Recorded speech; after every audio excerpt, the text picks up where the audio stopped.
So I'd like to spend a few moments talking to you about the accounting and tax aspects to consider when you're preparing for selling your business. This should help to maximise the value that you get out of the business and also help the whole process to go as smoothly as possible, which should help the speed at which the transaction completes and minimise the costs for all parties. Balance sheet and working capital is an area that's quite often overlooked, but does come up in most transactions and is often something that's left till relatively last minute. This is something, again, I would advocate preparing for well in advance, even before you've gone to market or spoken to a corporate finance advisor, because you can tidy up your balance sheet, if I could use that word. You can make sure that things are in the right places, that they're accounted for under the policies we've just talked about, the accounting policies, but also have a look at things in the balance sheet that maybe have been there. They're there for historic reasons. Maybe you've got provisions in there for bad debts, for warranty claims, against stock. The tidier that you can get the balance sheet in advance, the better. But also really important is the working capital side of it.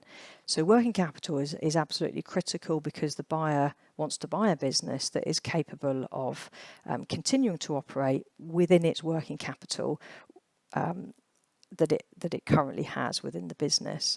And so they need confidence, the buyer needs confidence that the working capital's at the right level and that the sellers haven't stripped out too much cash beforehand, in essence, or manipulated the working capital in some way by maybe not paying the creditors. So I think it's important to have a good handle on the working capital requirements of the business so that you can understand and present to the buyer what the business needs, and then also make sure that there's enough working capital at the point of sale. Usually in most transactions there's an adjustment so that if you have surplus working capital in the business at the point of sale, the seller would receive that, usually by it being added onto the price. But equally, if there's a deficit, the buyer would expect some sort of reduction so that they're not penalised and so that they do have enough cash and working capital to take the business forward. So it's again something I would advocate doing well in advance.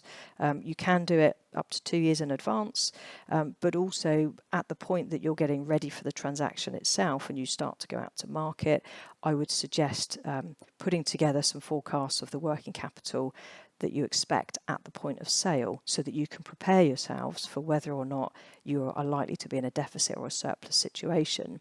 That gives you time to talk to the buyer about it, gives you time to plan, potentially gives you time to do something about it, and if you need to improve the working capital.